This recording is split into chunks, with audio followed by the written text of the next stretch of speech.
Vladimir Putin has been planning this for months, as we've been saying all along.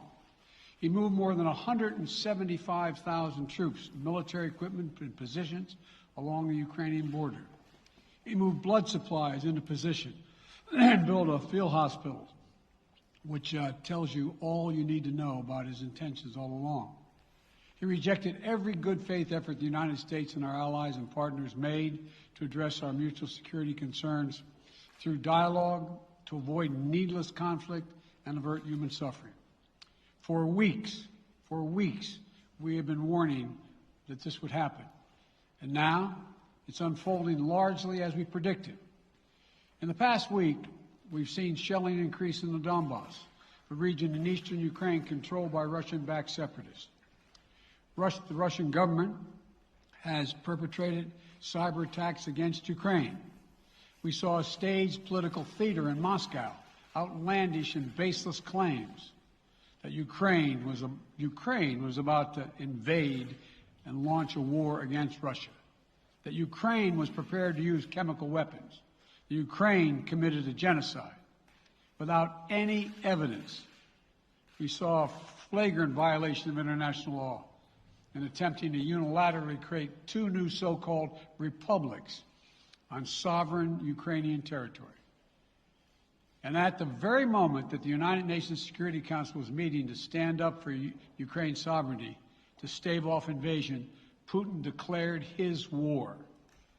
Within moments, missile strikes began to fall on historic cities across Ukraine. Then came the air raids, followed by tanks and troops rolling in. We've been transparent with the world. We've shared declassified evidence about Russia's plans and cyber attacks and false pretexts so that there could be no confusion or cover-up about what Putin was doing. Putin is the aggressor. Putin chose this war, and now he and his country will bear the consequences. Today, I'm authorizing additional strong sanctions and new limitations on what can be exported to Russia. This is going to impose severe cost on the Russian economy, both immediately and over time. We have purposely designed these sanctions to maximize the long-term impact on Russia and to minimize the impact on the United States and our allies. I want to be clear. The United States is not doing this alone. For months, we've been building a coalition of partners representing well more than half the global economy. 27 members of the European Union, including France, Germany, Italy, as well as the United Kingdom, Canada, Japan, Australia, New Zealand, and many others, to amplify the joint impact of our response. I just spoke with the G7 leaders this morning, and we're in full and total agreement. We will limit Russia's ability to do business in dollars, euros, pounds, and yen to be part of the global economy. We'll limit their ability to do that. We're going to stunt the ability to finance and grow the Russian military. We're going to impose and we're going to impair their ability to compete in high-tech 21st century economy. We've already seen the impact of our actions on Russia's currency and the ruble, which early today hit its weakest level ever in history. The Russia stock market plunged today. The Russian government borrowing rate spiked by over 15%. In today's actions, we've now sanctioned Russian banks that together hold around $1 trillion in assets. We've cut off Russia's largest bank, a bank that holds more than 1/3 of Russia's banking assets by itself, cut it off from the U.S. financial system. And today, we're also blocking 4 more major banks. That means every asset they have in America will be frozen. This includes VTB, the second largest bank in Russia, which has $250 billion in assets. As promised, we're also adding the names to the list of Russian elites and their family members that we're sanctioning as well. As I said on Tuesday, these are people who personally gain from the Kremlin's policies, and they should share in the pain. We will keep up this drumbeat of those designations against corrupt billionaires in the days ahead. On Tuesday, we stopped the Russian government from raising money from U.S. or European investors.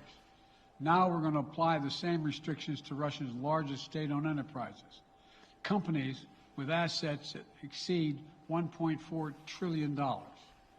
Some of the most powerful impacts of our actions will come over time as we squeeze Russia's access to finances and technology for strategic sectors of its economy and degrade its industrial capacity for years to come. Between our actions and those of our allies and partners, we estimate that we'll cut off more than half of Russia's high-tech imports. It'll strike a blow to their ability to continue to modernize their military. It'll degrade their aerospace industry, including their space program. It'll hurt their ability to build ships, reducing their ability to compete economically. And it will be a major hit to Putin's long-term strategic ambitions. And we're preparing to do more. In addition to the economic penalties we're imposing, we're also taking steps to defend our NATO allies, particularly in the East.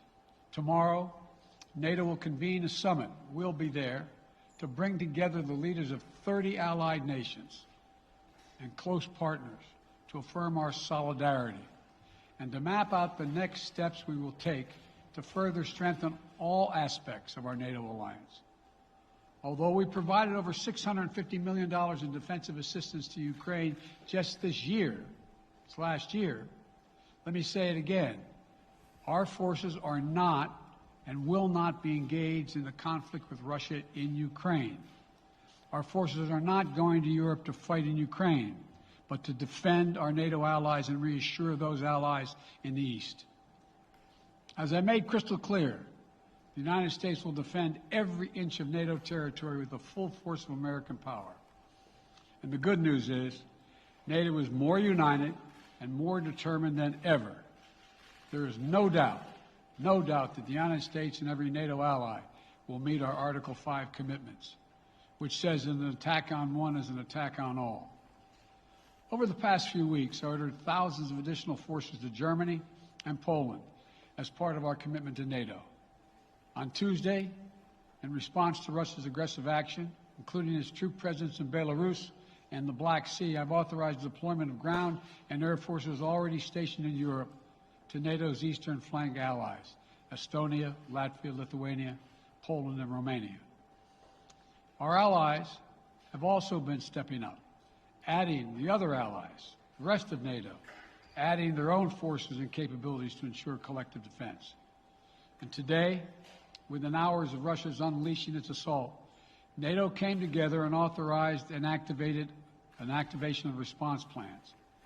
This will enable NATO's high readiness forces to deploy and when and where they are needed to protect our NATO allies on the eastern boundaries of Europe. And now I'm authorizing additional U.S. force capabilities to deploy to Germany as part of NATO's response, including some of the U.S.-based forces that the Department of Defense placed on standby weeks ago.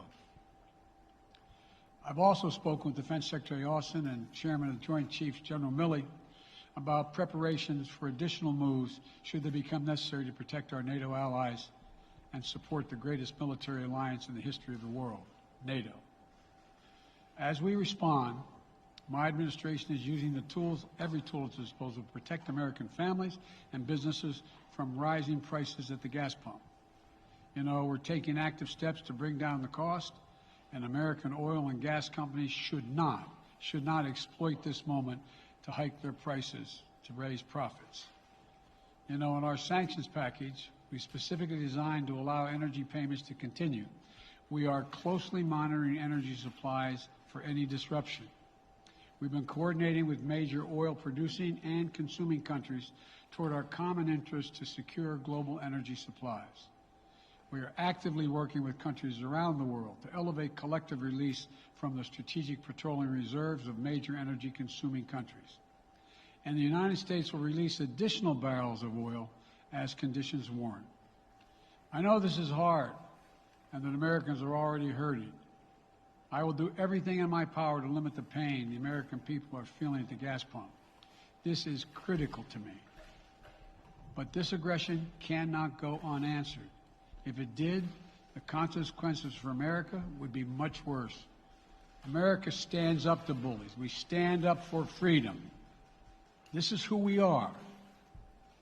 Let me also repeat the warning I made last week. If Russia pursues cyber attacks against our companies, our critical infrastructure, we are prepared to respond.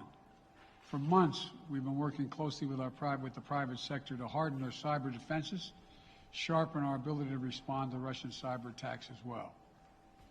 I spoke last night to President Zelenskyy of Ukraine, and I assured him that the United States, together with our allies and partners in Europe, will support the Ukrainian people as they defend their country. We'll provide humanitarian relief to ease their suffering. And in the early days of this conflict, Russian propaganda outlets will keep trying to hide the truth and claim success for its military operation against a made-up threat. But history has shown, time and again, how swift gains in territory eventually give way to grinding occupations, acts of mass civil disobedience, and strategic dead ends. The next few weeks and months will be hard on the people of Ukraine. Putin has unleashed a great pain on them, but the Ukrainian people have known 30 years of independence. They have repeatedly shown that they will not tolerate anyone who tries to take their country backwards. This is a dangerous moment for all of Europe, for the freedom around the world. Putin has committed an assault on the very principles that uphold the global peace. But now, the entire world sees clearly what Putin and his Kremlin allies are really all about. This was never about a genuine security concerns on their part. It was always about naked aggression, about Putin's desire for empire by any means necessary, by bullying Russia's neighbors through coercion and corruption, by changing borders by force, and ultimately by choosing a war without a cause. Putin's actions betray his sinister vision for the future of our world, one where nations take what they want by force. But it is a vision that the United States and freedom-loving nations everywhere will oppose with every tool of our considerable power. The United States and our allies and partners will emerge from this stronger, more united, more determined, and more purposeful. And Putin's aggression against Ukraine will end up costing Russia dearly, economically and strategically. We will make sure of that. Putin will be a pariah on the international stage. Any nation that countenances Russia's naked aggression against Ukraine will be stained by association.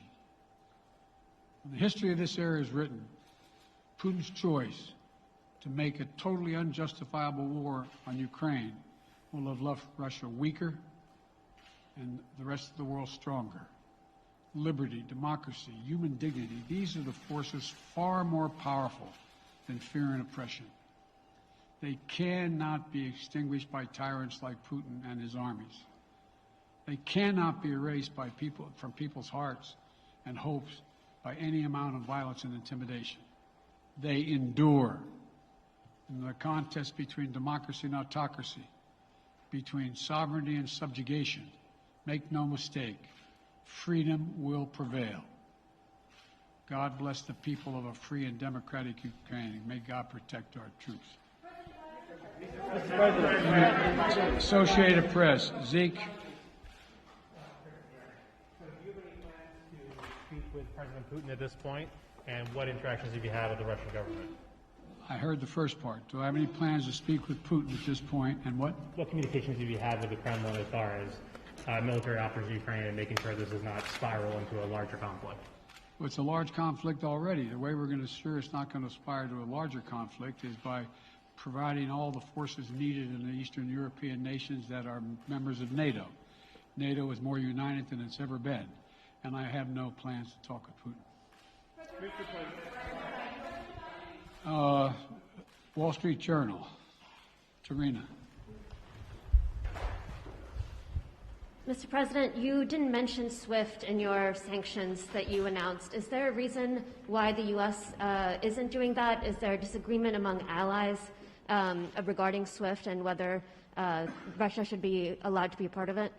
The sanctions that we've proposed on all their banks have of equal consequence, maybe more consequence than SWIFT, number one. Number two, it is always an option, but right now that's not the position that the rest of Europe wishes to take. Cecilia Vega, ABC.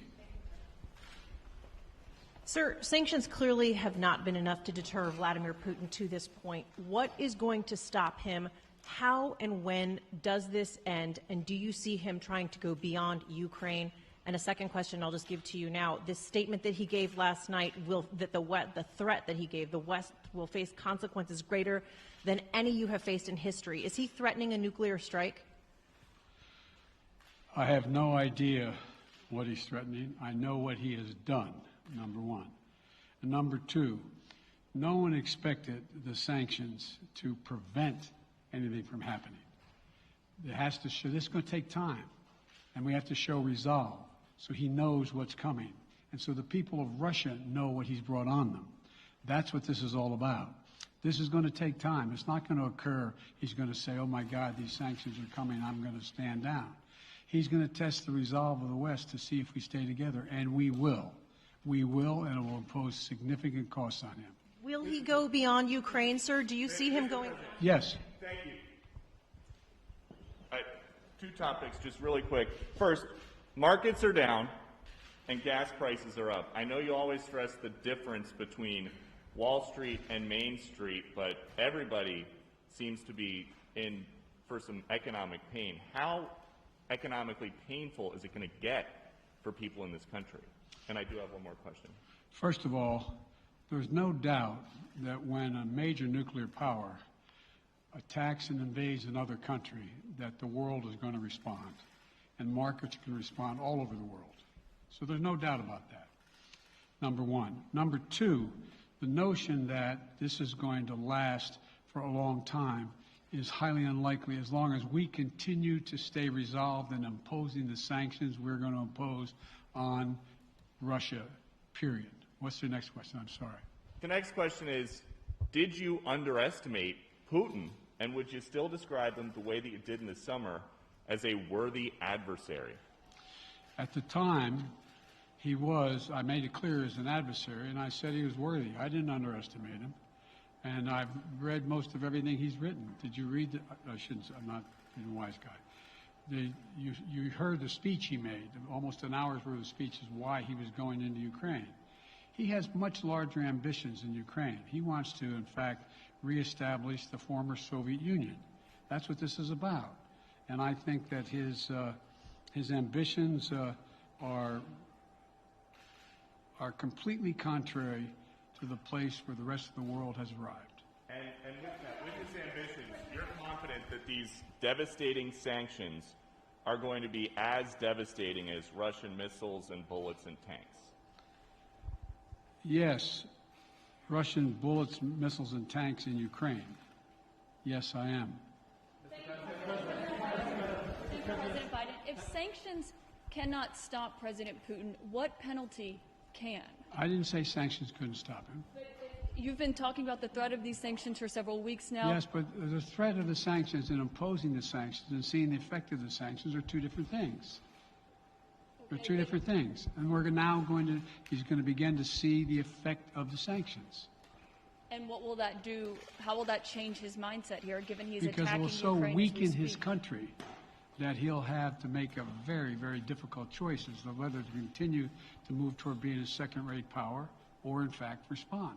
You said in recent weeks that big nations cannot bluff when it comes to something like this. You recently said that the idea of personally sanctioning President Putin was on the table. Is that a step that you're prepared to take? And if It's not a bluff, it's on the table. sanctioning President Putin? Yes. Why not sanction him today, sir? Mr. President? Why not sanction him today, sir? Mr. President, if I can, you detailed some severe and swift new sanctions today and said the impact it will have over time. But given the full-scale invasion, given that you're not pursuing disconnecting Russia from what's called SWIFT, the international banking system, or other sanctions at your disposal, respectfully, sir, what more are you waiting for? Specifically, with the sanctions we've imposed exceed SWIFT. The sanctions we imposed exceed anything that's ever been done. The sanctions we imposed have generated two-thirds of the world joining us. They are profound sanctions. Let's have a conversation in another month or so to see if they're working. Yes. Can I ask you about Zelensky? Sir, you spoke to Vladimir Zelensky yesterday, sir? What's the risk that we are watching the beginning of another Cold War, and is there now a complete rupture in U.S. and Russian relations? There is a complete rupture right now in U.S.-Russian relations if they continue on this path that they're on. And in terms of a Cold War, that depends. You have the vast majority of the rest of the world in total opposition to what he's doing, from Asia to South America to Europe to around the world. And so it's going to be a cold day for Russia. The idea, you don't see a whole lot of people coming to his defense. And are you, if I could follow up, sir, are you urging China to help isolate Russia? Are you urging China to help isolate Russia? I'm not prepared to comment on that at the moment.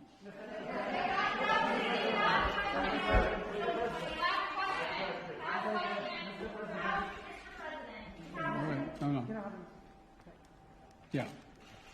No. He's had his hand up a long time. Thank you, Mr. President.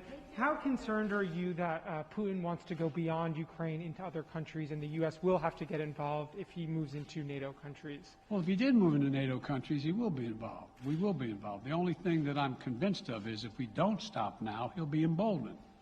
If we don't move against him now with these significant sanctions, he will be emboldened. And look, you know, well, anyway. Can you talk anything more about your conversation?